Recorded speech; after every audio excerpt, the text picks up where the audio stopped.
Well, hello, welcome to this live stream event on the 16th of October 2018. Great to have you on board, and we've already got a whole bunch of people joined us. That's great to see. So it's really quite exciting having this all happening live. It's Martin North, of course, Digital Finance Analytics here, and this is the fourth or fifth one we've run, and the last few I think have been quite successful, so I hope this will be too. What I'm going to do first of all is just going to go through a few initial points, and then I'll pick up the chat. So just so you know, I'm not going to keep looking at the chat. Last time it got a bit confusing because effectively I kept looking to see what people were saying. So if you have questions or points to make, then you can make them, but I'm going to read them after I've just gone through the quick introduction here. So it won't take long. Hopefully all working well. Just so you know, I'm streaming at 1080p, 6 megabytes across NBN. Seems to work quite well. Okay, so the running order, just this introduction, which we've done, just some house rules. Talk a bit about our models and why this is a fundamental part of what we do. I've just a few key slides, just one or two, just to get the juices flowing, and then we'll go into Q&A and happily to answer anything I can. If I can't, I'll tell you. If I need to take questions and notice, I'll tell you that too. And then we'll sign off. I reckon this will probably run for an hour, but on past experience, it may be slightly longer than that. We'll see how we go. Now, just in terms of house rules, a few quick things. Please note, this is not financial advice. I'm not qualified to give financial advice. I can't tailor what I'm saying to individual circumstances, so please don't take it as that. This is just my opinion based on a bit of research that I do, but it is not financial advice. Please play nice in the chat room. It is being moderated. We have had a few issues, but not many, and hopefully that'll stay. So many really intelligent comments and observations that it's a pity to mess it up with just a few weird ones. This is, of course, as at today. If you're watching this post, the live stream recording, it was recorded at 16th of October 2018, the day when the Australian Stock Exchange bounced up a little after the shenanigans over the last few days. If you want to get my attention, please do use the app Walk the World. It's the best way to make sure that I actually see what's going on. I won't necessarily follow all of the conversations because there are many, many conversations going on. But if you use Walk the World, it'll try and get my attention.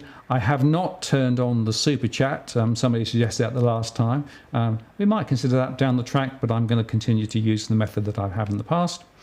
And so with those quick points, just this is the model, this is my universe, this is the way that I think about the world. So I have all of my survey data and data from other sources. I have the industry information and also information from the various banks and other organizations that report. That all goes into my core market model. That's where I do all my scenario modeling and economic analysis, and that then feeds the industry reports, the various other things that I do, and all of the stuff on the blog and all the stuff on YouTube. Looks quite simple, but actually it's quite a complex process. But that's what I've been doing it for 15 years now, and the model is updated every week as we get new survey data in. And we can slice and dice the data all sorts of different ways, across segments, across locations, across different property statuses, and lots of other things too. We've got 140 plus different dimensions to the modeling. So just quickly, a few slides. The RBA minutes came out today. Didn't tell you much that you didn't know already, but they did actually comment on the slow decline in house prices. In fact, they said house prices have declined noticeably in Sydney and Melbourne. Well, that's telling us something we don't know. And they're also talking about further tightening of lending standards are possible, although, as they say, competition for borrowers of high credit quality remains strong, and that's exactly right. So if you are the right sort of borrower with the right sort of loan-to-value ratio and the right sort of income, loans are there and very cheap. If you're not, tough luck. And it's also just worth observing their comment about the global situation with regard to global inflationary pressures rising, few central banks, including the Fed, lifting rates.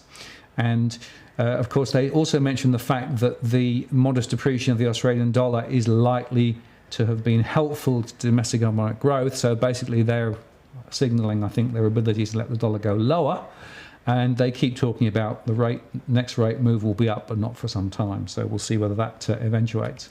Just in terms of a couple of other charts, so credit growth is slowing. It's 5.4% analysed according to the RBA latest data. 5.4 is still quite strong, but it's dropped quite a lot. But of course, it's interesting to note that the investor loan is really, really, really sliding. So it's 1.5%. The owner-occupied lending is still growing quite strongly, but there is signs that that's easing. And in fact, the data that came out today, which is the final set of data from the ABS, showed considerable slide, particularly investor lending, but also in other sectors too, and not just in Sydney and Melbourne, but nationally as well. Mortgage stress, as I keep reporting, is still rising. 30.6% of households are actually in mortgage stress. That's a record, more than 1 million households. The debt-to-income ratio is 190.5 according to the RBA. That's an all-time record. So we have high debt. We have high household mortgage stress, not least because costs are rising very fast, incomes are not rising. And the final point to make there is that the future trajectory for this looks as though this is going to continue to rise because debt is still rising, as we showed in the earlier chart.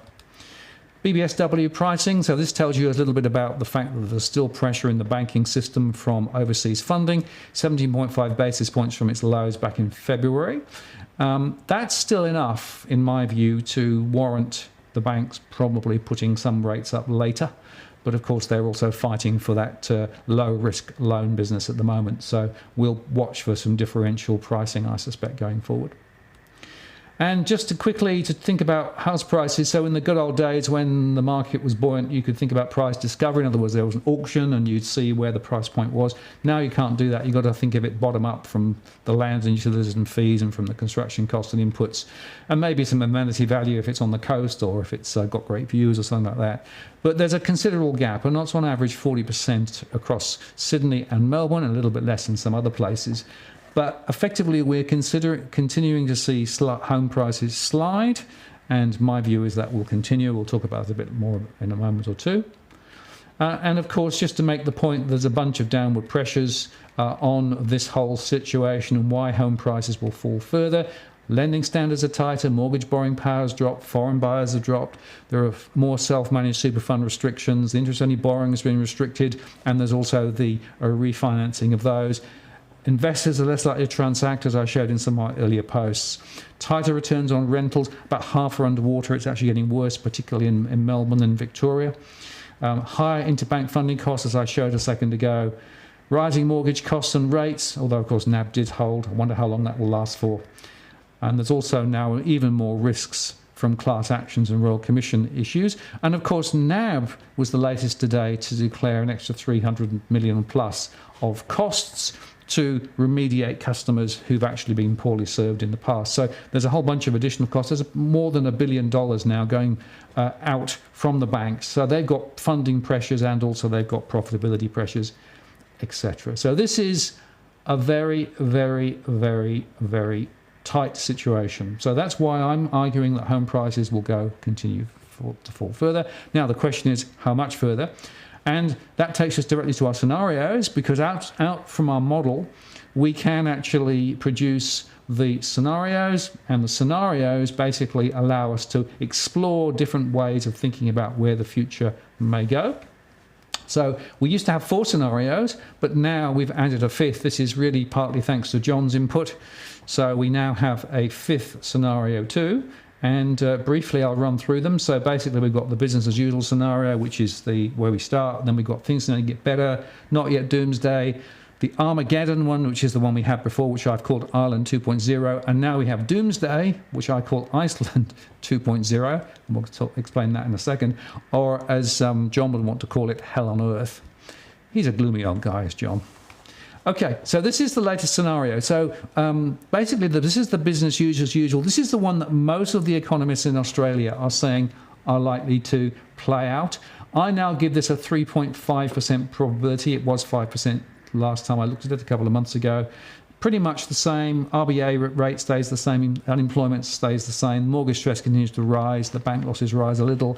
Home prices 10 to 15% over the next 24 to 36 months. And nothing really unnatural in terms of actually trying to fix that. So basically, if you leave it steady state, that's what you end up with as a minimum. Most of the mainstream economists are still holding to that view, but I think they're being way too optimistic. So the second one is what I call things going to get better. So this is where the Reserve Bank actually does lift rates. Unemployment rises a little, mortgage stress rises, the bank losses go up. Home prices now 15 to 20%, and we see some easing of credit rules, particularly for some types of borrowers, perhaps lower risk borrowers. Now that's probably got a 35% weighting, same as last time, no real change. The next one is what I call not yet doomsday. So this is now again with a hike in rates, higher unemployment, higher mortgage stress, higher losses. But the difference here is we get more interference from overseas. So basically we've got things like rates in the US flowing through to higher funding costs and those sorts of things. And those funding costs and the inability to get liquidity when it's wanted could be sufficient that one bank may actually need to be bailed out. And I think there's a 40% chance of that scenario playing out. And home prices, 20 to 30% on average across Australia. Varies by location, type of property, but this is just an average. And then we go to Armageddon, which is used to be the worst case scenario that I had, where prices were 30 to 45% down. Here now we have international issues. We have basically disruption in the capital markets. We have credit issues and maybe international issues as well. And the critical point to note is that whilst interest rates are very low here in the 0.5 to 0 range, unemployment rises, mortgage stress rises, losses rise, and home prices could be 30 to 45% down. And there will be a number of bail-ins and a number of bailouts. That now has a 17.5% probability. And the last one, this is John's special, is what we call doomsday or hell on earth. And here we have 0 or below interest rates. We have unemployment rising much higher, about 18%, mortgage stress very, very high, bank losses astronomical, home prices down as much as 80%. And then there's quantitative easing and bank failures in the mix. And the point about that is that this is the difference between that and Armageddon is that in Armageddon there's bail-ins and bail-outs. In the doomsday scenario, there is not a bail-in and not a bail-out. So basically, this is the one that John and I discussed a few weeks ago, which basically said, if you don't bail in the banks and bail out the banks, this is what we could be up for. This could be the depression that essentially could play out. Now, in my model, that comes in at 4%, and you can see those two combined pretty much come up to the 20%, pretty much, compared with last time. Now, the point there then is that those are the different scenarios, and you can see my relative weighting, but that tells you that my midpoint view is now moved from being things only get better to not yet doomsday. So I'm looking at now over the next 3 years, at least one bank needing to be bailed out, home prices down 20 to 30%. This is not looking very good. And as I say, if you look at the next two, they are now more in focus. And now when I run the model next time, we'll be able to see how that moves over time. So there you go. That's the latest update. It's not looking good. But most of those mainstream economists who are talking 10 to 15% down over 3 years, I think they're just kidding themselves. Okay, so with that introduction, hope that made some sort of sense. Now let me go back and look at the chat there, and I'll pick up some of the questions. I've also got a load of questions from people asking earlier on. There's a lot of questions about bail-in, so we'll cover some of those in a moment or two. I'm just seeing what else we have. A lot of other people have been making various comments.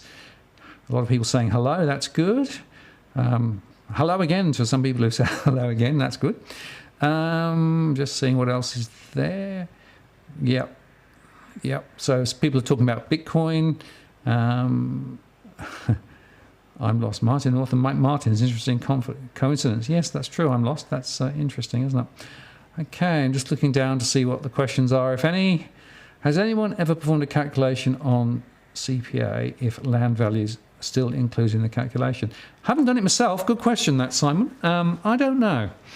And actually, the whole question is what is land worth is a really interesting question, right? Because you could argue that in a downturn, land prices will also slide, and it's a question of how much. My own view is that we will actually end up probably with some degree of sliding. The question is how much, of course. We just don't quite know, so that's the way it works. Okay, now I've gone through a few of the quick points. Let's try and see what other questions there are. Okay. Only flaw in property prices and stock prices is diminished faith in the banks and the fiat system. We may end at the end. Well, yeah, it's interesting. Confidence is, of course, a lot of it, and a lot of the questions, I think, coming will be confidence-led, and that's why a lot of the property sector are very, very concerned about potentially the issues relating to levels of confidence. You don't want to talk about it because it may make it happen. In fact, if you saw the post from Edwin the other day, he was saying, you know, he gets accused of talking the market down, and I guess I do to an extent too, but frankly, I don't think we're talking the market down. I think, frankly, it's more to do with the question of what's happening. You know, we're just reflecting what's going on. Now, Clive has suggested macro business thinks the next RBA move is down. What's your opinion? No, I think my own view is that the Reserve Bank would like to put the mortgage rate up, but I don't think they will. I think they will end up essentially putting the rate down because effectively they will need to try and lift the economy a little. The problem is, of course, that the rate will not have a huge impact. So if you do lift the rates, that would actually put more pressure on households. But if you drop rates, it will hardly have any impact on households because I think it's unlikely that the banks will pass all of the cut on. And of course, it gives the Reserve Bank less wriggle room for later. And, you know, if John were here, he'd be talking about, well, there are different scenarios. You might see very low rates, you might see higher rates, you might see rates low and then high because effectively you're starting to print money again. So it really is a very, very very unsure scenario. But my own view is the next move is probably going to be down, but not for the next sort of few months, I think. Now, said, hell on earth, sold. I'll have two, please. Yeah, what size would you what size would you like is my question to that. Can we see the size as well? Oh, sorry, I just realised now that I haven't actually shown you the slides. That was my fault. Okay, my apologies. That was because I got carried away and then didn't look at the chat. What I will do is I will now just move back to the slides briefly, and I'll just show you the critical ones, and then we can go on from there. My apologies for that. Okay, so we'll go to that one, and then we'll go to there. Hopefully that will work now. Yeah, my apologies. Okay, so that's my universe, research universe, and these are the scenarios. So that was business as usual as I went through. Sorry, I didn't show you this before. That's the things that only get better scenario. That's the not yet doomsday scenario. That's the Armageddon scenario, and that's the hell on earth scenario. So you can see the numbers there. Sorry about that. And you can see there I've got my sort of halfway line, as it were, centered just into the not yet doomsday scenario. So that's the tricky stuff. Previously, last time I ran the model, it actually was indicating probably on the borderline, but it's now moved further down into the not yet doomsday scenario. And what that means is that we are moving into this much more uncertain territory. Indiana Jones says, fifth scenario, Sydney becomes a slum, people eat animals at Taronga Zoo for food. Yes, it could be a little bit uncomfortable, I think. What scenario would you see bail-in being considered, said Ahmed? Well, look, I've said in my scenarios here that not yet doomsday, there is one bank who is perhaps a little bit more exposed than some of the other banks. And there is a chance that if things play out the way that we're suggesting here, particularly with international liquidity getting tight, that one bank may well need to be bailed out. Bailing in, I think probably we might have isolated failures, but I think it's more in the next scenario that bail-in really sort of ramps up. And I'll talk a bit more about bail-in because there's I've got a lot of questions prior to the session as well on bail-in. So I'll talk a little bit about that in a moment or two.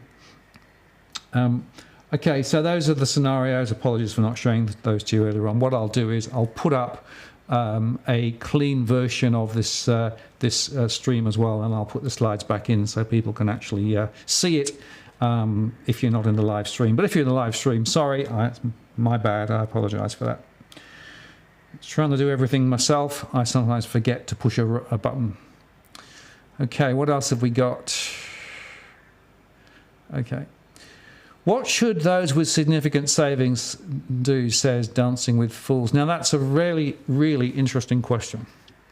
I think the first point I want to make here is we are talking some time ahead, right? This is not something which is going to happen tomorrow afternoon, right? So there is time, and I still believe there is time potentially for those in power to begin to react more positively and to think about these alternative scenarios and begin to actually put in place measures that could actually help to perhaps negate some of the worst effects. Part of the reasons for using these scenarios is to try and get those to understand that you can't just live as business as usual and hope that everything will be fine. There's only a 3.5% probability that that's going to happen now. There's much more likelihood that some of the other stuff is going to happen. So that's the first point. The second is then if you've got savings, the question is it about security of those savings? In other words, making sure that you don't actually lose value. Or is it about trying to grow those savings? Because your strategies will be quite different, I think, depending on your outcome.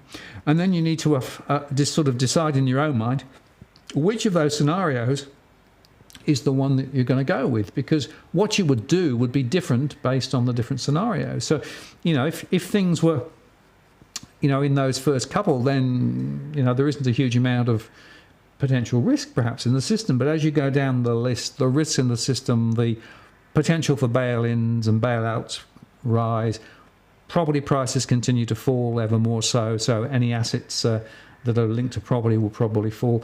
And of course, the share markets are likely to also tumble in the same horizon as well. That's the other point. It's worth noting that the trajectory on home prices is a sort of a multi-year thing. So if you look at Ireland or Iceland, even 10 years later, they're only sort of just getting back now, whereas the share market tends to react a little more quickly. But it rather depends on whether they will actually end up printing money to try and actually alleviate some of these things.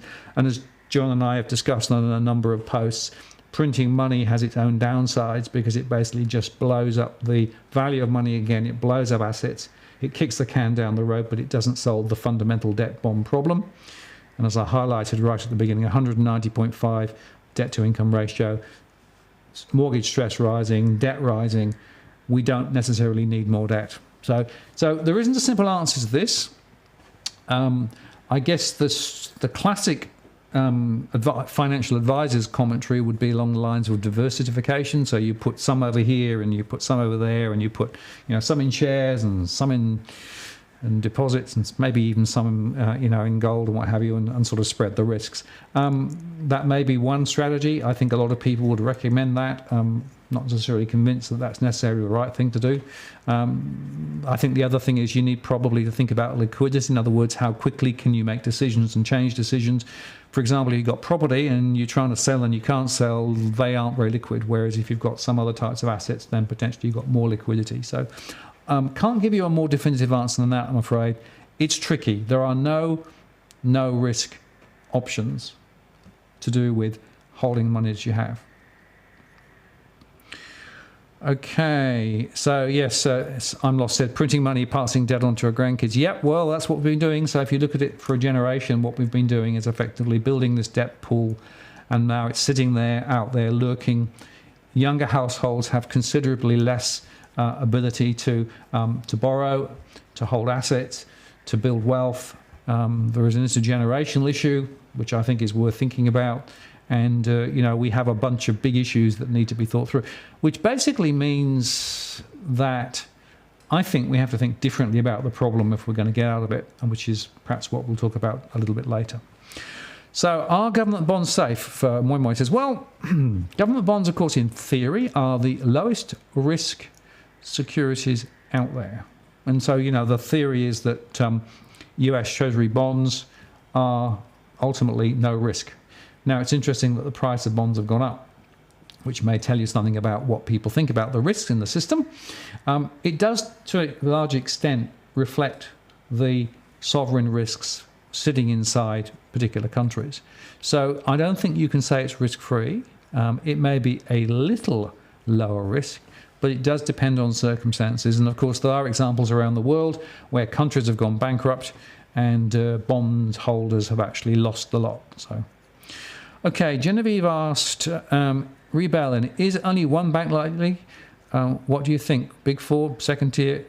Is it the case dominoes falling, or can it be isolated to only one? I think that's a great question. Look, the theory of bail-in, it's designed in the situation where you've got a single bank with some difficulty, and basically a bail-in strategy allows that bank to have breathing space to get reconfigured to be able to continue trading. And if you look at the New Zealand model, which is the most transparent model in terms of deposit bail-in, they expressly talk about being able to bail that particular organisation to give them time to restructure, hand some of the money back to depositors down the track and keep the bank going in some form or in some restructured form.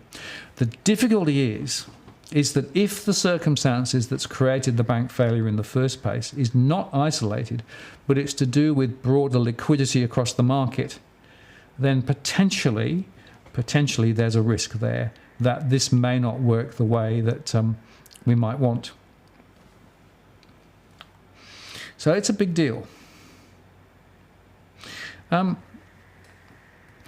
also have this feeling that once you start bailing in and bailing out, you may end up with more and more issues to the point where effectively it may not be possible to really quite see what's going on. And the problem with bail in and bail out that nobody quite knows, it's all quite new. And I'll make the point now, the fundamental switch that's gone on with bail-in is that deposits used to be, I think, regarded by most people as you give the money to the bank holds it on your behalf, and they give it back to you when you want it, right? But bail-in has now redefined what that deposit is. It really is an unsecured loan to the bank now. That's what it is. So effectively, in that scenario, a deposit then becomes, I guess, fair game relative to the other types of liabilities that the bank may be holding. Now, there are other types of liabilities that are more secured, and that basically tells you that, in fact, deposits may actually come off worse than perhaps some of the other structures. And that's the problem. So this bail-in thing is new. It's not fully understood.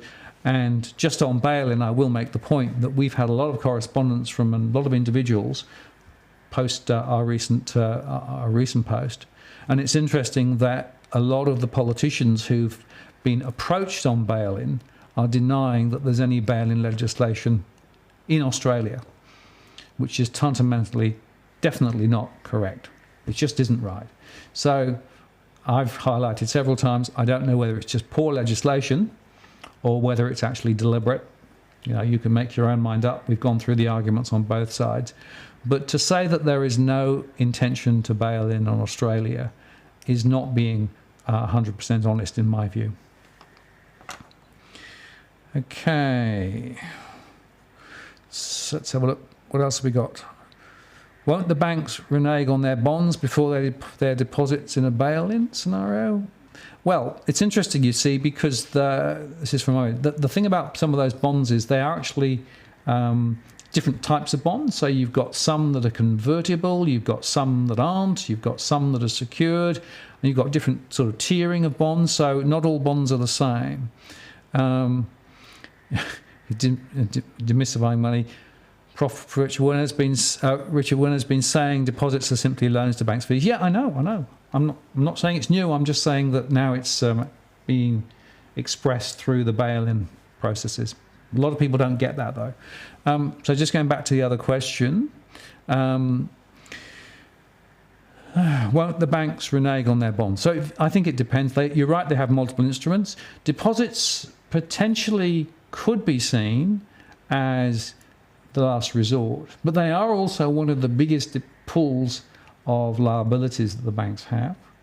And the legislation that allows if I take New Zealand as an example, that allows the bail-in to happen, suggests to me that there could be circumstances when it's quickest and easiest to effectively grab deposits, because if you start reneging on your other bonds, one, you may not get any liquidity from anywhere other potential investors, and two, if you're reneging on, if you like, players who are part of the international financial system, you may actually trigger even more of a crash than perhaps you were trying to alleviate. So it is not simple. Nobody really knows, of course. This is all theoretical. And I think more work needs to be done to fully understand the implications of how bail-ins might play out in practice, because we've only had a couple of isolated examples. In some of those examples, people lost a lot of their deposits. In others, they lost less, they got some back. And in fact, in some countries now, the banking system is now back to more normal, having gone through a very, very severe patch as they try to restructure and manage it through. So, I think I won't go through the whole argument again as to why bail-in is there, other than to say that the previous bailout scenarios, which happened a decade ago, cost the taxpayer big. The regulations and the regulators tried then to put more of the onus on the banks to get their capital up, but also put more onus on those holding the assets and liabilities of the banks, and therefore sharing the risk particularly differently from the taxpayer. And whilst that might benefit taxpayers, obviously it creates risks for the people who actually have funds. And I think you may have seen in one of my earlier posts, we actually described how in New Zealand, the Bank of New Zealand now has a series of data sheets showing each of the main banks in New Zealand and how they stack up in terms of assets and other performance metrics. It's updated quarterly. That's their attempt to try and provide more information to potential depositors, because now depositors in New Zealand are required to trade off and make a decision about which they think is the lowest risk proposition in terms of the various depositors that are there. So not all banks are necessarily equally risky, but in Australia it's harder to get that information. There isn't the same transparency, and even in New Zealand, data that's 3 months old may be too late anyway. So this is a big deal. Okay, I'm going down. What else have we got? Whoops, missed. Hang on. Do you feel the floating the Aussie dollar was a mistake and perhaps would assist the one world economy? And do you see an Australian National Bank printing cash again? That's from Innocent Bystander. Okay, floating the Aussie dollar. Well, of course, pretty much all of the currencies around the world are floated. That was part of the strategies that were done a few decades ago. I think there's a big question to be asked about whether, in fact, those floaty rates have really paid dividends, or whether they've just created more uncertainty and also more derivative type products off the back of being able to take speculative positions. So I'm not totally convinced that floating exchange rates is actually necessarily always good. I guess the point there is that with fixed exchange rates, you're locked in, so you have less responsiveness. So the Reserve Bank is able to take some of the pain out of the current situation by allowing the Aussie dollar to slide. And whilst we import inflation into Australia as a result, it means that effectively we can benefit from importing offshore earnings into Australia. That's why the tax take is up, and it also makes our exports cheaper. So that sort of gives us more advantage. So that's why it's done. In terms of an Australian National Bank, so this is the issue, right? So there is an argument, you may have heard it, to suggest that perhaps we need a different approach in terms of banking, and maybe we need an entity that is focused on productive borrowing rather than just borrowing to stoke home prices higher. And such a national bank wouldn't have necessarily the same profit motive. It would be there to facilitate good economic outcomes. But there is always a risk that they could actually end up just printing cash again. And of course, if you print cash again, then you inflate assets. So it then comes back to how those lending decisions are taken and whether they're actually evaluated on the right basis or not. Certainly there is history shows you that in many cases, even nationalised banks, if they play the same game as everybody else, actually don't benefit. So we'd need a different philosophy and a different mandate if the national bank was actually to make any benefit, in my view. A lot to be done there, I think. Okay, what else have we got? I imagine in New Zealand, a bank with the least attractive dashboard position may have to offer higher rates to incentivize customers, ergo weakening their position further. That's from Don Grant. Yeah, Don, good point. Dan Grant, good point. Yeah. So if you look at the New Zealand dashboard, there was a link on our previous post. I'll put it in the post live version of this as well. You can see there are considerable differences between the banks. What I haven't done is to compare the deposit rates from Bank A to Bank B to Bank C, but given the differences of strength and other things, you would assume that the weaker banks would have to offer higher returns, but then, as you say, puts them under more pressure. So this whole transparency thing is really interesting because it does put the ball back in the depositor's court a little bit. But then my question is, I wonder how many people who look at those tables really understand the data and can make really sensible decisions off the back of it. It's a tough call, right? Because what you're doing now is you're forcing people to try and actually shift from a mode that says all deposits are equal, all deposit rates are equal, there's no risk, to a situation where now we're saying, well, actually some deposits may be more risky than others, that not all deposit-taking institutions are the same, and you need to actually take responsibility to make the best decision you can. That's a big change, and it's a big deal, and I'm not sure that people fully understand the implications of that. Okay. Do you think, this is from Brendan, do you think customer-owned bank like Bank Australia is safer, or is the risk just the same? Very interesting question. So I've done quite a lot of work with some of the smaller lenders in Australia, the customer-owned organisations, and a few things to say. They are less leveraged. They've tended to keep their capital higher. They've tended to actually offer quite good rates because they're not driven by the profit motive, and therefore that gives them more flexibility in terms of pricing and in terms of strategy. However, what they're doing is they're drifting more and more towards having to compete on the same battlefield as the major lenders and the regional banks. So in recent times, I've noticed a loosening of lending standards amongst some of the smaller organisations, and they may not have such sophisticated underwriting standards and processes.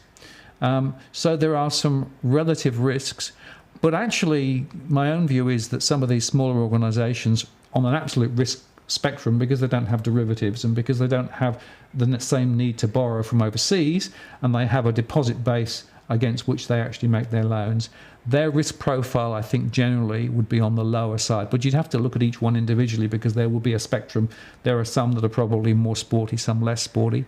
But generally, if I was given the choice of putting money with some of those smaller organisations or the big four, I think I probably tend to go for some of the smaller organisations, perhaps spread it around a bit. Okay, Martin Burkham says, you talk about bail-in. What's going to happen with the government guarantee of the deposits in the banks? Wouldn't the government take the hit if the banks put their hands on the deposits? Great question. Okay, so this deposit guarantee thing, right? So a few years ago, at the time of the GFC, there was an unlimited guarantee. That was taken away. It's now $250K per institution, per account holder. Now, there's an interesting question. If you've got a joint account and a sole account, are those two or one? I'm not going to go into that because it's complicated. And, of course, banks have to pay to actually access this deposit scheme. However, just to remind everybody, this deposit scheme is not active now. That is a theoretical scheme that is activated by the government if there is a need to activate it. The circumstances under which they would activate it are unclear, but you'd assume it's in the situation where potentially a bank fell over. Now, if you argue that the bail-in is designed to stop a bank falling over completely, there is an argument to say that before the deposit scheme was activated, bail-in may happen first. That's just my theory. Never been tested, never been proved. If that's the case, though, you basically would have bail-in first, and then you'd have the deposit guarantee activated only if the bank subsequently failed. The whole idea of bail-in is that you end up with a recrafted bank with perhaps some of the risky assets taken away, and therefore end up with a bank that continues. If the bank continues and it can actually ultimately return most of the deposits, the government wouldn't activate the guarantee. So these two things are actually sort of connected, but they're not absolutely joined at the hip. And frankly, if you read all the information on the various websites that there are, it is not clear how the two things interact. But remember that the government is required to declare that they will actually activate the deposit scheme, and that basically deposit insurance scheme is up to a certain amount per institution, and it's up to 250k. But then if you've got bail-in over here and bail-in happens first, you may end up with a different outcome. Okay, so Brendan said joined Bank Australia. Yeah, you know, what I like about a lot of the smaller organisations is they've got a different culture, right? And I did a post about 3 months ago when I actually gave a presentation to the customer and banking organisations, and I said to them, you guys have a wonderful value proposition and a different set of culture. Don't effectively follow the mainstream. You know, go your own paths. It's tough to do, but I actually think that the culture's different and their approach is different. And you know, I've heard a lot of people say to me that they feel comfortable, more comfortable with some of those smaller organisations. Okay, Martin liked the answer. That's good. Okay. David says, in the case of banking groups with wholly owned subsidiary banks, how independently would the subsidiary be treated regarding bail-in? Good question. From a bail-in perspective, it looks to me it will be done at the level at which the bank was actually in distress. So in other words, if it was a subsidiary only that was actually in distress, you might find it was just the bail-in. However, because of the way that subsidiaries are wired into the parent organisation in Australia, and you know, there's a few good examples around where you've got a series of brands but under one curly bracket, I suspect that you wouldn't have a situation where just one subsidiary fell over. It probably would be the entire entity, not least because most of them will manage their funding centrally through a central treasury operation and will be effectively accessing liquidity internationally through a centralised function rather than a decentralised function. Okay. Yes, that's interesting. Genevieve said that Prof. Richard Werner, mid-tier banks are the backbone of the German economy. It's because they print money for productive loans and not asset transactions. Yep, that's true. I mean, they still print money, but yes. It goes back to this fundamental point about what banks are for, right? Banks are not, in my view, there just simply to maximise the returns of bank shareholders by inflating households' borrowing capacity, by lifting home prices and making bigger mortgages and just inflating everything and then turning those back to shareholders. That's what the banking model currently is, and it's broken, right? Banking is about facilitating investment that's required to enable the broader economy to grow and develop. And in fact, banks are less about generating profits in their own right. They're more about facilitating and enabling the broader economy to grow. Now, if that were the case, then there would be some different priorities in terms of lending. There would be some different approaches in terms of the way that the Bank for International Settlements would have set the risk profiles up, because at the moment it's way cheaper from a risk capital perspective to make a mortgage loan than it is to loan to a commercial business. That's just crazy. It doesn't make any sense. So effectively, the way that the central regulatory structure of the banking system works encourages this inflated asset environment that we've seen over the last couple of decades. It needs to be changed. I think Germany is a really interesting example. It's not perfect, but I think the fact that there's a very vibrant manufacturing and industrial sector in Germany, a lot of smaller banks, a different profile also in terms of some of the property borrowing and things. I think there's some interesting things we could learn there. Okay, let me just go back and see. Brenton says, when tracking housing related data, do you track construction and extension unemployment? Yes, I do. Okay. And do you think that this is the canary in the coal mine? Yes, it is. So one of the things I'm very concerned about is that we've had this massive construction boom. We've got more cranes in Australia, I think, than almost anywhere else around the world. We've got a lot of partly finished high-rise apartments being built. A lot of them rather trickyly constructed, as you saw if you saw Edwin's recent discussion with me. The fact of the matter is that we have got a construction sector that's very large, and it's sort of symbiotic with the finance sector, right? But a lot of that is just building these very cheap apartments, high-rise or whatever. A lot of them, though, aren't being sold. And I've spoken to a number of people in the construction sector who actually are building, and they're saying they're slowing their construction, they are slowing their application of new sites, they're slowing their application to buy new land, and they're having to discount deeply the units that they have got for sale, or indeed rent them for a few years and then try and sell them later. This is all about a very important change that's going on. So my view is that we will see construction levels continuing to decline ahead. That means that more and more of the construction sector that's supporting the residential sector will find that they are less employed. And I'm seeing some of that data coming through in my small and medium enterprise data sets. So yeah, I think the construction sector is one of the leading indicators. And remember that if you add up the construction sector and the finance sector and the lending to construction, all of that, around something like 35 to 40% of all the economic activity in Australia is directly or indirectly related to property expansion. Think about that in the context of 40% drops in house prices, failing construction momentum, and you can begin to see the problem we've got.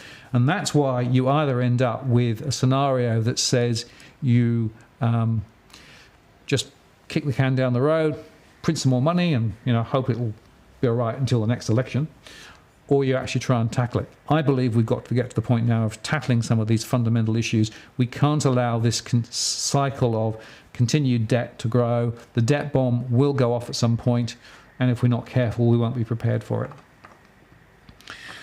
Okay, what else have we got? This is from, whoops. I get so many new comments come up that the ones shoot up the page, and I miss them. It says, it's all right. All those construction workers can easily become computer programmers. Which country should we move to? Well, Australia's a nice country. We just need to get our politicians to work for us more rather than for everybody else. What else? Okay. The only way to save the system is to give the real economy the same leverage as banks to bring them on the same level playing field and make them not too big to fail. Yes, I agree, Kung Fu Joe. I think that's what we've got to. We need to have a reconstruction of our banking system. And, I'm not sure whether the Royal Commission will actually be able to take the lead there. But my own view is that unless we actually do take seriously some of the issues that we've been talking about here and recognise that the current banking system does not serve the population. It serves the investors, it serves the international banking sector and the international finance sector, but it doesn't serve the broad population here. What we have ended up with is many, many households that have debts up to their eyeballs and no ability to repay those debts. And what that means is that unless we can find a way to change the system and reconstruct the system, we will actually continue to languish under this massive debt pile, which, by the way, I think has now got to the point where it's unsustainable and will not be repaid. So it's a matter of the finance sector waking up to that, recognising also that their own conduct has been far short of what it should have been. The Royal Commission showed that. And maybe the Royal Commission will give us the opportunity to jumpstart and restart the banking sector. But I'm not holding my breath, and I have my doubts. I suspect that we're going to see probably a more narrow, legalistic response to what's been going on rather than the structural issues that need to be addressed, which is one of the reasons why I go back to my scenarios. I'm trying to get people to understand that there is a broader conversation to be had. It's not just about the bad culture in the banks. It's not just about, a few bad apples. we have a structural issue to address here. And by the way, not just here, but around the world as well. Pete Mitchell, when are you going to start wearing a leather jacket? Alice Steve Keen, I assume you mean, Pete. Well, yeah, I have to say that I think I'll probably pass on that one. You may have seen Steve Keen's interview with that I did with him 6 weeks ago about Are Icebergs Fluffy? If you've not, it's worth watching because Steve was very honest about his call, which was that home prices would drop. And he said he underestimated the government's ability to continue the bubble for longer than ever. But he still thinks he's right, and I think he's right. I think we're now seeing it coming home to roost. So he's right, but the timing was wrong. Okay. What else have we got? Lots and lots of questions which haven't got my walk the world, so I'm just ignoring them. It's just that's the way it is. Yes. What else have we got? Okay. All right, so there were a few questions that people had asked me prior, which I'll just try and address now. So one of the questions was, what about these exchange-traded, the ETFs? You know, how do they work in a bail-in situation? And what about superannuation? How does that work within a bail-in? The short answer is it's tough to know at the moment because it's not clear. A superannuation fund, of course, is a separate legal entity. So you'd think that it could be regarded as a commercial entity rather than a individual holding. And as I understand it, the bail-in is more to do with personal deposits. But to be honest, it's not totally clear the scope of the bail-in. So could they also bail in commercial deposits? Could they bail in superannuation? I can't give you a clear answer on that. And with regard exchange traded and the ETFs and those sort of things, there it depends on the ownership structure and who's got them, who owns them. Remember that a lot of these are actually owned by the large financial organisations directly or indirectly. So if they're those that are actually affected through a wholesale platform. So again, very complicated, very difficult to know whether they are more or less risky than some of the other types of entities that are out there. I think the way I think about it is that pretty much across the board, whether it's from deposits, whether it's from holding bonds, whether it's from shares, whether it's from the exchange traded options, those sort of things, they're pretty much all risk on at the moment, and that's the problem. There is no risk-free solution. And by the way, gold and silver, in my view, and John may have a field day here, I'm not sure, but in my view, there are risks attached to those as well, not least because the price of, for example, gold is, I think, artificially low at the moment. It may change later, but who knows? And of course, there is always the risk of the government knocking the door and saying, right, we're going to claim our gold back as we can under that 1950s Act. So it's all very complicated. No real super safe options, I'm afraid. Okay, Nobby has a good question. Okay, how would a bail-in affect an offset account? Okay, so in the list of types of accounts that are actually included in the deposit insurance, the offset account is mentioned. In terms of bail-in, I suspect the right of set-off would probably take precedence. In other words, the bank would say, you've got a loan over here, you've got a deposit there, so you net one off against the other, and the net amount is effectively what's there. But I can't guarantee it because there's nothing absolutely in black and white. And I've made a few inquiries with a number of the banks about the set-off situation, and frankly, I have got very, very unclear responses from them. In some cases, they refused to answer. In other cases, they gave me an answer which, frankly, I find very, very difficult to really decode. And it's a bit like the politicians. If the politician asks the politicians, is there a bail-in approach in Australia? The answer is no, of course there isn't. Despite the fact that I think there is. I think the same is also true with this, that the offset situation is unclear, but I think the right of set-off will probably take precedence. Okay, question there. If you had access to a guarantor and a deposit, how long would you wait to buy? Or would you build on parents' spare bit of land in the meantime? In other words, increase the value of inheritance. Oh, wow. Now, that's an interesting question. the question I think ultimately is what's going to happen to land prices and property prices over the next 10 years, right? I've given you an indication that I think they're likely to go down and stay lower for quite some time. Look at Ireland, look at Iceland. So there's probably not a whole lot of capital gain from just holding the existing, land or thing. Now, you can add value to it, I guess, by taking the land and putting something on it.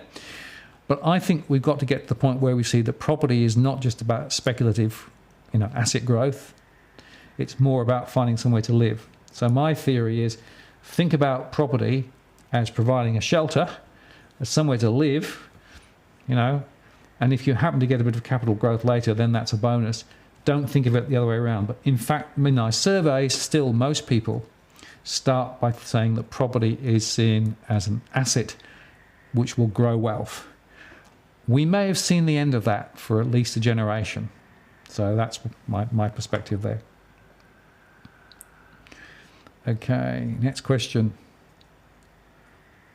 Okay, Peter wants to know, who played the drum beat in the DF intro? Was it you? No, it wasn't actually. It was done by a composing program that I have. So basically, I just picked up one of the drum beats, put a few chords to it, again and just wrote it. So it wasn't actually played live. And I've had lots of comments about my intro. This is a complete aside, but so some people say, "Oh, it's very old-fashioned. You should get something a bit more upbeat." And other people say, "Oh, I really like it. It's a bit different." And so, I don't know what you think, but I've been using it since I started a few years ago, and haven't got any immediate plans to change, but perhaps I will later. But anyway, so yeah, it's a computer program. Okay. Now, let's have a look. If the RBA doesn't raise rates, our retail banks will be forced to do so as their funding from the global markets will be more expensive. Yeah, correct. So that's from Slavmark. Yeah, so we are definitely seeing pressure on bank funding. We know that they've lifted their mortgage rates by, 11, 12, 15 basis points. That's not enough to cover all of the costs from the international funding. So expect, I think, to see more out-of-cycle rate rises. Expect to see more differential pricing. And what's happening, of course, is that if you are caught in a loan with effectively less good credit quality now, and a higher loan to value ratio, and lots of costs of living, and therefore a little spare cash, you may find it hard to refinance. You may be effectively locked into that higher rate mortgage. Whereas if you are a low risk borrower with very, very clear credit and clean credit, you may be able to get some of these amazing deals. So what's happening is lenders are desperate to try and find those low risk refinances. They'll get very low rates, whereas the others will actually have to pay more. They're mortgage prisoners, and about 40% of loan refinancings are still being rejected at the moment, according to my latest research. So it depends on where you are and who you are, but I think it's certainly the case that we're going to see considerable funding pressure on the banks, and they've also got this massive additional cost now relating to the remediation from the Royal Commission and all the other things I mentioned earlier on. It's more than $1 billion, well over that now. That's a big number. That's going to have an impact. And so a question will now be whether that translates to lower dividend payments to the investors, including institutional investors here and overseas, or whether they will actually seek to claw back that by lifting rates. And in a way, I keep asking the question, who pays at the end of the day? Unfortunately, I think it's you and it's me, because standard bank users ultimately will end up paying and picking up the bill for all these. The executives and the senior managers in the banks, I think, are still getting off scot-free. I haven't seen any real evidence yet that there's a real change of tune and attitude. There's a lot of lip service. Massive re-engineering job to be done in the banking system. And I guess my question is, are the bankers who are there up to the job? Many of them, I think, aren't. Okay, John Adams. Armageddon is a 100% probability. Yeah, so John's got this view that, like us or not, we're going to end up, in the bottom end of my scenarios, right? Down at the bottom end. And essentially, that's because effectively the die is cast. I'm sort of a little more optimistic, saying I still think there's a bit of a chance we could extrapolate a different path if we're clever and if we're smart and if we start acting. But as time passes and as the debt bomb continues to build, it becomes more and more likely that the only way out of this is going to be considerable pain, be it Armageddon or hell on earth. Damien Wright, when do we meet your dogs? When do we get to meet your dogs? Well, they're both asleep at the moment. They're actually over the other side of the room there. Of course, it's dark now, and they go to sleep when it gets dark. So I'd have to run the live stream session earlier in the day or make a recording. Perhaps I'll make a recording about the job. John Adams, you're good comedic value, but don't be sold on Australia's complete demise. A pullback will happen, but not an apocalypse for a while. From Stuart. Yeah, well, I think you're saying what I'm saying. It's not, there are going to be different views, right? What I think we have to do is we have to be debating this stuff and talking about the different scenarios rather than just, rolling over and saying everything's fine, because I don't think everything is fine. Okay, what else have we got? So, yeah, the Aussie dollar is toast, somebody's saying, yeah. Whoops, what's that? If households want to be their own central bank and accumulate gold, what's to stop the RBA Treasury activating Part 4 of the Banking Act 975, making gold holdings illegal? Interesting question, John. That's one for John. I can't answer that, but perhaps we'll probably do another one on gold. I don't know whether you saw, but we actually did the other day. Put it up today. In fact, the next part of the question of the gold and where it's gone. I think there's more to say on that. So if you've not seen that one, have a look. It's really quite funny. John got really quite heated when we recorded it last night. I'm just having to change my switcher here. It's gone off line. It's better. Yeah, so have a look at that. You might be intrigued, but I think we're going to come back to that. Deleveraging is baked in, says Brenton. Yeah, probably right. Stuart says, looks like Morgan Stanley has finally become more realistic with their predictions. Yeah, well, so they're talking now 10 to 15%. So they're talking business as usual. Going back to my, going back to my scenarios. Just put that back up for a second. Yeah, so they're talking 10 to 15%, which is the business as usual one. They did say there is another scenario that they've got, but it's not the central scenario. So that's what more of them are doing now. NAB was less than 10 to 15% in their latest review. But the fact of the matter is, most of the mainstream economists are still talking historically based on looking back in the rearview mirror rather than trying to see ahead. And what I've tried to do in this modelling, as I showed you earlier on, is to take all the data that I've got and then extrapolate it forward. So I'm probably forward looking further than even the likes of Morgan Stanley. So that's my perspective on that one. Okay.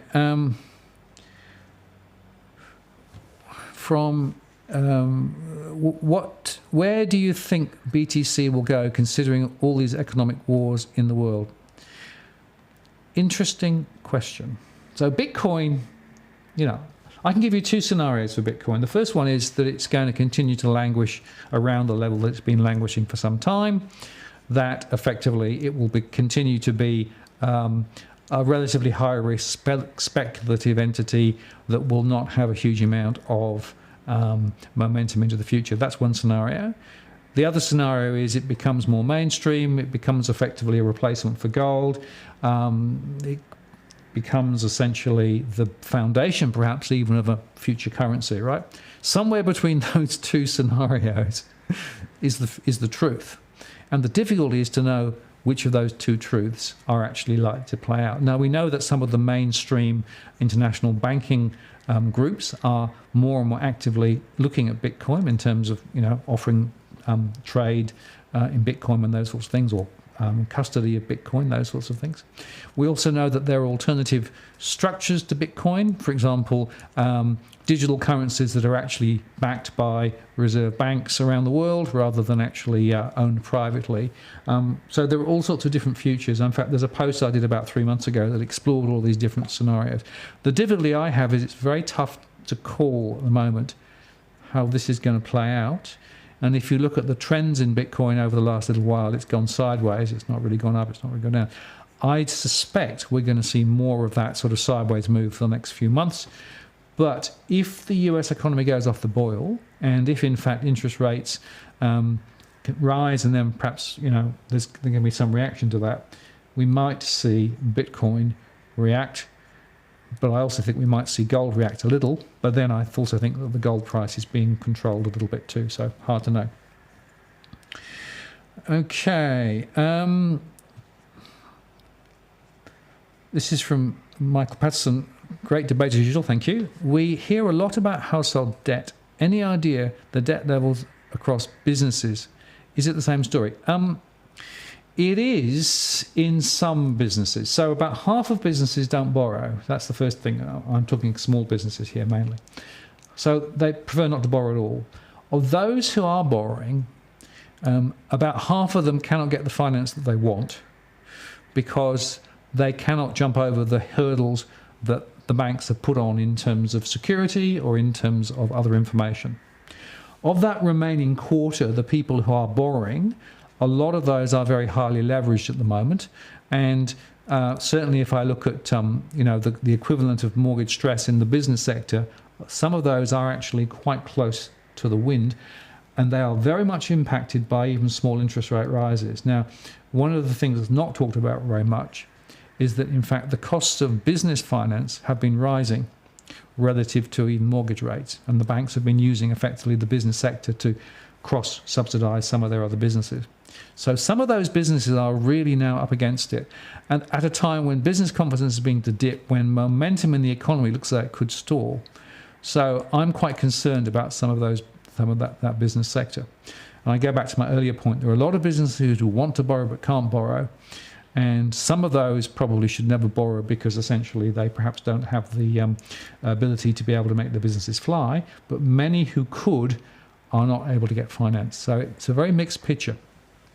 I'll be publishing a report later in the year on the SME sector, and I'll let you know when it's up and available. Okay. Alan M. Do you think the effect of bail-in would be, what do you think the effect of bail-in would be with regard to company or superannuation accounts? As it's hard to know, as I think I said earlier on.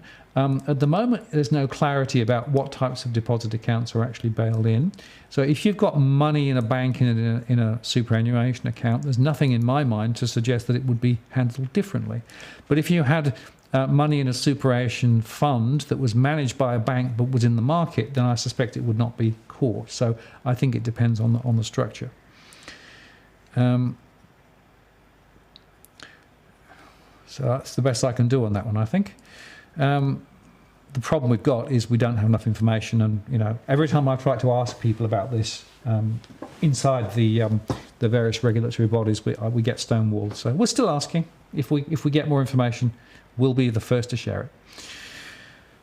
Okay, if you have an Iceland 2 or worse, and one has come out of it very well, what sort of businesses would be good to acquire? That's very interesting. So there are businesses that are actually set up, I think, for the future, much more perhaps digitally aligned businesses, perhaps those that are actually doing new and different things. But I also think there's a place for manufacturing. And the thing that I'm amazed about is that we seem to have given away the fundamental economic driver that Australia had. So we dig up stuff out of the ground and ship it overseas, and we do construction and we do housing, and that's about it. There has to be some diversification, I think, and that's why a public owned bank that made investing decisions differently would actually be quite powerful in terms of perhaps creating some new opportunities. There are some really entrepreneurial people in Australia with really great ideas. And you talk to them, as I do quite often, about the inability they can of getting the funding they need to take that idea and make it come alive. So I think there are lots of business opportunities and ideas out there, but we need a different innovation engine to be able to harness them. Okay, somebody, Alan M, surely taking money from companies' businesses would be bad for the economy. Yeah, that's true, it would, but you could also argue the same for households as well. As I say, I don't know. It is not clear in the very fuzzy legislation as to what's in and what's out. They just talk about the bail-in of any other instrument, and any other instrument could be pretty much anything. Steve R says, whoops, missed. Hang on, I've lost it now. Is commercial property that leveraged? And do you see a danger there? Absolutely, yep. So there's a lot of leverage in commercial property. You may have noticed that some of the banks have stopped lending to some of the commercial property investment portfolios that are there, and indeed some of the construction sites. Some of them are finding it difficult to get funding, and in fact some of the reporting season recently, they showed the distribution of construction. For example, Bank of Queensland, they actually showed the number of commercial sector sites that they were actually supporting. Watch that space. I think as the demand for property eases and as the whole question about the cost of funds rises, the commercial sector could be another leading indicator to what's going to happen later. In my modelling, I do actually have some data on that. Okay.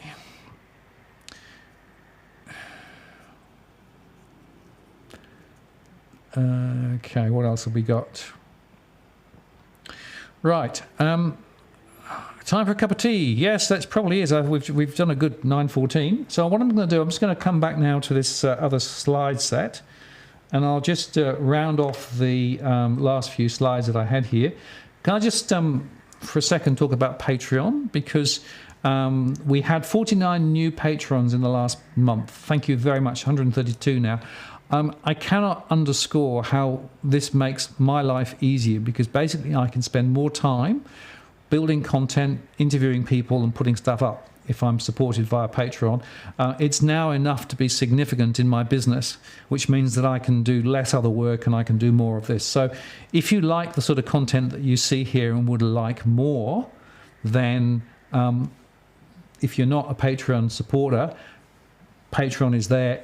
It's not perfect, but it is a way of being able to support what we do. It is appreciated, and there are a couple of tiers: the sort of the basic tier where you get to help us, and the higher level tier where you get access to some additional content, some extra reports and some other things, and there's more planned ahead. So just on Patreon, it's quite important to help us run what we do. And then just some top hits. This is just a quick summary of things that you may have seen. So the Edwin Media one that we did yesterday is worth looking at. It talks there about some of the issues relating to investment properties, poor construction. He's a bit of a property bear, but he's in the industry, so worth listening to him. There was the one that John Adams did about Australia's missing 11 tonnes of gold, and tonight we posted another one on the other gold that the English may have been messing with. Our weekly, of course, Property Imperative comes out each Saturday. That is a very popular one now. It goes wide and far. We have lots of viewers now from overseas who actually look at that, and we try to get the balance between the local and international and the property and the finance. The post on bail-in, we'll do more on that. We've had a lot more information from other people since our last post. People have shared privately information which we don't make public, but the messages we are absolutely going to make public, particularly around the issue of what some of the politicians are saying with regard to bail-in. There was the Robbie Barwick vision thing one, which was about how to make our banking system and to make Australia great again. If you want a bit of inspiration, it's worth watching that. And there's also, if you want the other side of inspiration, which is depression, mortgage stress, that's one of the ones there. So those are all things that are there, and I'm just looking now last for any other things going on. What the chances of setting up an interview with a real estate agent? I've got a couple in the works. There is somebody I'm talking to tomorrow who's very much in the sector.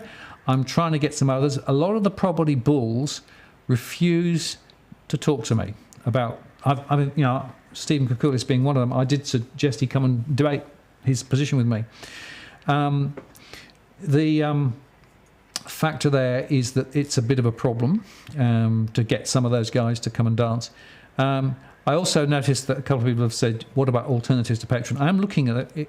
It is quite complicated to make alternatives, but I'm looking at PayPal as a potential alternative. It's just a bit tricky to set up, but watch this space. I'll see what I can do. I recognise that Patreon's not perfect, but actually it's still not bad. Should we take our money out of the banks? No, I don't think you should necessarily. I think you need to be aware, right? Be aware, be alert. Keep an eye on what's going on. Keep an eye on this channel, because we can tell you a little bit what's going on. This isn't going to fall over tomorrow afternoon, I don't think. It's going to be a long, slow grind. But what I'm trying to do with the DFA site and with John's help is to basically help people get information so that you can make decisions. Because I can't make decisions for you. All I can do is to tell you the sorts of things that I'm seeing, give you my experience, and provide you with some of the tools to be able to make decisions. That's sort of what I'm trying to do. Now, Debbie asked about, are you going to have a lawyer as a guest to ask about the federal banking laws? I'm trying. It's really tough. It's really tough to try and get lawyers to come and talk about this stuff. Now, my wife's a lawyer. She's not able to talk about this stuff, not in that area. But it's tough. I'm trying. I'm planning a whole bunch of future guests. I'll plan to do some more with the guests who've been on before, and many of you have made other suggestions. I'm chasing some of those down. It's a matter of capacity and limited resources and everything else. I'm just going to switch back. Okay, so I think we're pretty much coming towards the end. I'll just have a last look back through. Do I see the Aussie dollar falling to lows of 50 cents? It could indeed. The question is, the Reserve Bank will probably allow it to slide to a certain extent because it will actually protect the economy to an extent. But effects, they are essentially sacrificing some of the the economy as a result. And remember that we are importing a lot of our fuel. Cost of fuel is very high.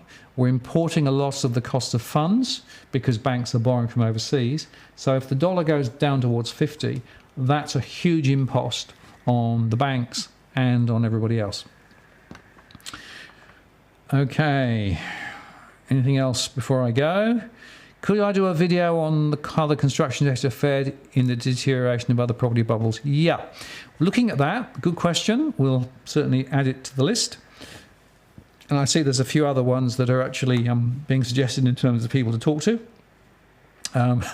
Some people say yes, some people say no. Okay, very interesting.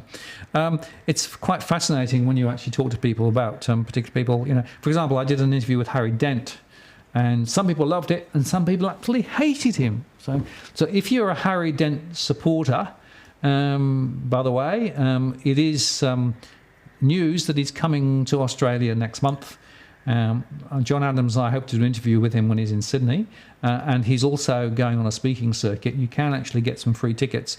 If you're interested in those, just go across the DFA site and you can get some information there as to how to get those free tickets. So that's give John Adams a pay rise, but pay it in gold. Oh, there's an interesting question. And Daniel says, go to the change.org and start a petition there for the Royal Commission. Okay, interesting question. Pete Silver, why don't you get a Bitcoin address for donations? A few other suggestions about who else could come on the channel. It's worth listening to people you hate sometimes. I agree. And by the way, I try to get people with diverse views that come on the channel. I don't necessarily agree with everything that everybody says, but it's a good format for debate and sharing knowledge. And frankly, that's what I think this is mostly about. So, I think we're pretty much there, running out of steam, running out of comments. Apologies for not showing those slides earlier on. What I will do is I will put the slides in the alternative version so that you can actually see the slides if you want to. Most of the slides actually you will have seen and will be seeing in other videos shortly. We have a we have a sort of strategy in terms of continuing to put more information out, one a day through to the end of the year. I will then review how frequently I make posts once I've reached the end of the year. But I've been very grateful. We had more than 2,000 new subscribers in the last month, and we've had more than 519 peak concurrent on the stream tonight, which is a record. So thank you all very much for taking the time to spend the time with me. If you have comments and questions, feel free to send them in. I haven't answered all the questions that people ask me. Sorry about that, running out of time, but I will take them down and we'll actually endeavour to add them in the next videos. Look out over the next few weeks for my next edition of the one on the capital markets. Edition 2 is coming out of that. We're going to be releasing our 6th monthly report on the property imperative, which is effectively a summary of all the work we do. And we're going to continue to do some work with John Adams around gold and other things. I think it will be a lot around gold because, you know, as you know, John is very interested in what happened to our gold and what happened in the UK. So have a wonderful evening. Thank you very much for spending the time with me, and hope to see you next time or on one of the other channels. So I'm going to sign off now. Hopefully if I push the right button, see whether it works. All being well, have a good evening.